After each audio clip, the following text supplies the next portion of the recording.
So Gaurav, first of all, thank you for speaking with us and many congratulations on this new initiative, DRIVE.BHARAT.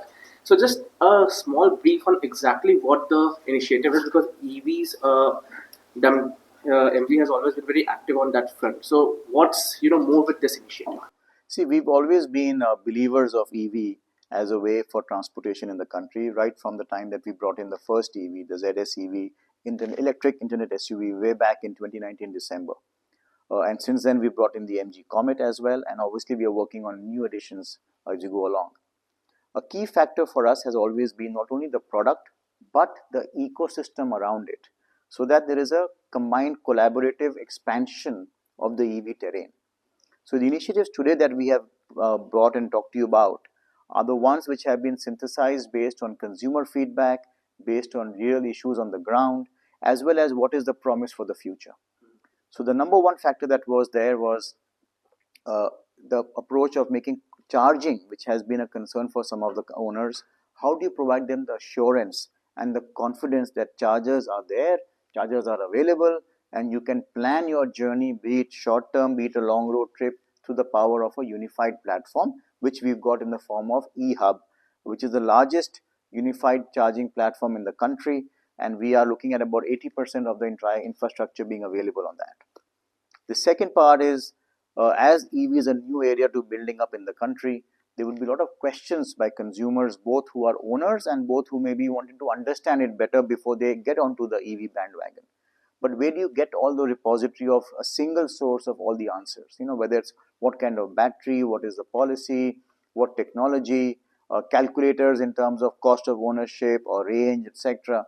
So a lot of those questions have been brought together as an initiative on education for EV, which is called EVPEDIA, wherein it lists all of them on that website. It's a co-creation opportunity for our partners as well. But along with that, there are also physical activities which are conducted on ground at various institutions, etc., to drive and spread the message of EVs and help answer questions which people have. The third is about batteries. A lot of questions are asked about what will happen at the end of life of the battery. Now, let me first say that typically a life of a battery goes on and it exceeds the life of the car per se, because you have got modules which can be replaced, you are working on cells which can be also replaced, so the battery can be supporting for the energy stack in the car for a long time. But in a situation where the battery is no longer usable in a car, or it comes to the end of its road journey, we have brought in an entire approach of repurposing the battery with our partners, so that these batteries are put into an energy storage stack and help to serve an off-grid solution, which means using a solar panel, you can charge this energy stack, and this energy stack can then serve, whether it's providing you a power supply for school. So we've seen, we're doing an experiment with TERI, the Energy Research Institute. They are doing it with us along with Loham in the Uttarakhand area. We did one with BATEX, with IIT Delhi and DRIV and the Office of the Principal Scientific Advisor, wherein these units are able to provide power. The school was a good example where children could use the power for their laptops and conduct their entire education session. There was a food processing unit there which could process the fruits which otherwise get perished if you don't have power supply. And then we also provided within the city as well a solution for people to come and charge their vehicles. So all of these are initiatives to look at second life of the battery for repurposing. And the fourth initiative that we talked today was there's a paper that we have seen from IIT Delhi professors, which talks about a holistic approach, and not just one vertical itself, which can tell us about the best to worst method, and talks about which vehicle or which transportation mode is better suited for India, whether it's in terms of cost of ownership, emissions, etc. All of that put together, and that paper was also discussed today by the panel. This is in the area of, I could talk about of EV ecosystem. But we also talked today about the connectivity area as well, and that's a big news for us also, because EVs set the base for more improvements and more innovation in the area of connectivity. So Jio and MG have come together to offer an improved and a much more exciting stack in our forthcoming car, which is the MG Windsor. We will be providing the MG Play. The MG App Store will be there, which provides you to stream and down all your favorite OTT platforms. OTT shows can be downstreamed. There are games available there. So when you're waiting for in your car, you can be in a parking mode. You can be playing games. There is a lot of education options available also for children, which makes it a very entertaining part. The voice has also taken off to a higher level with almost 6 languages for the country and increasing to do more. And the last one is home to car. So right from the sitting of the way we are sitting at home, you could be sitting in your living room, and should you want to know about the status of your car, through the app which is available on the Jio TV, you could be connected to your car and do your whatever requirements you may have, whether it's book a service, book a test drive, know the charging status of your car. All that is available with this home to car partnership. It's an added opportunity and an added vehicle as well. You obviously have your mobile also, but this home to car TV approach gives it a new dimension altogether.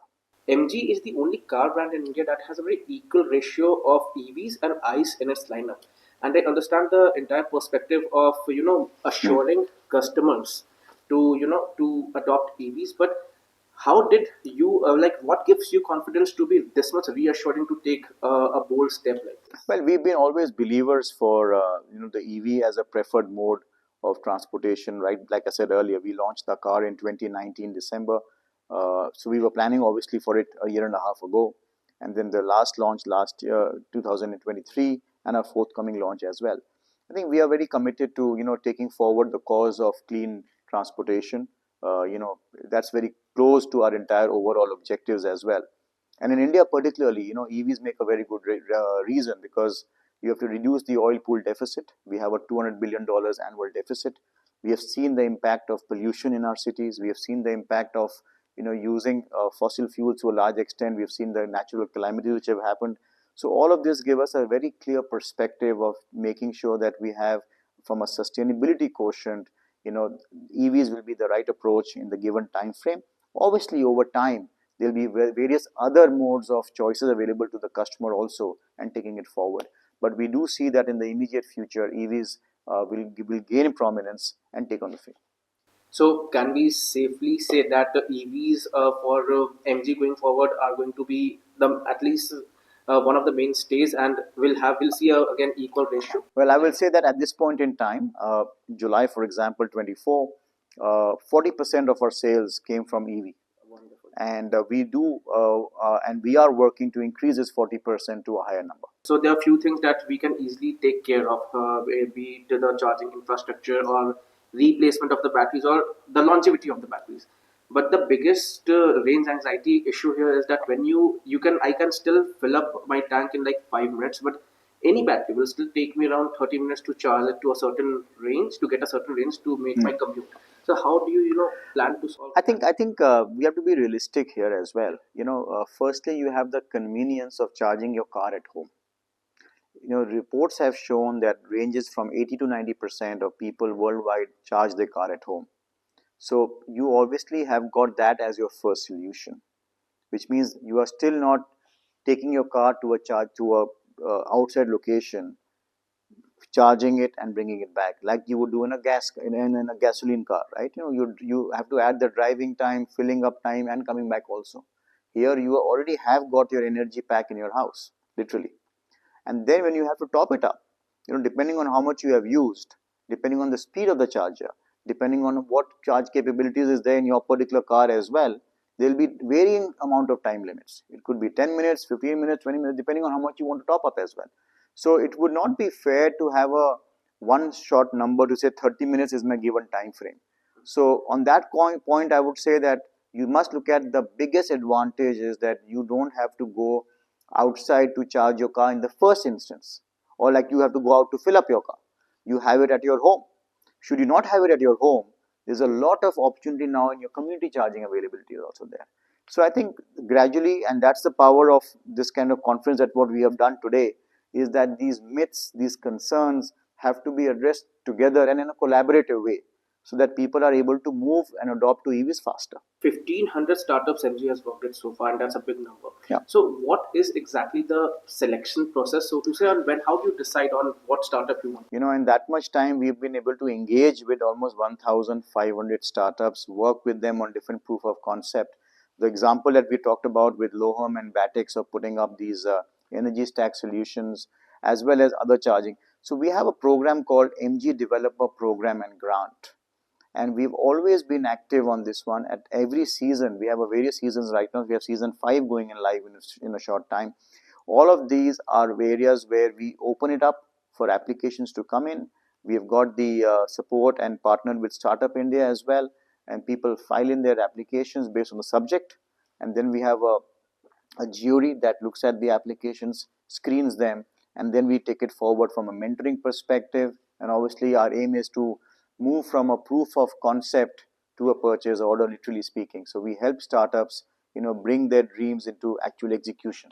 We spoke about the connected car thing and MG partnering with Jio. So is that limited only to the Windsor, or other models in the lineup will have the same services and include? Well, like we said, we are bringing this entire stack.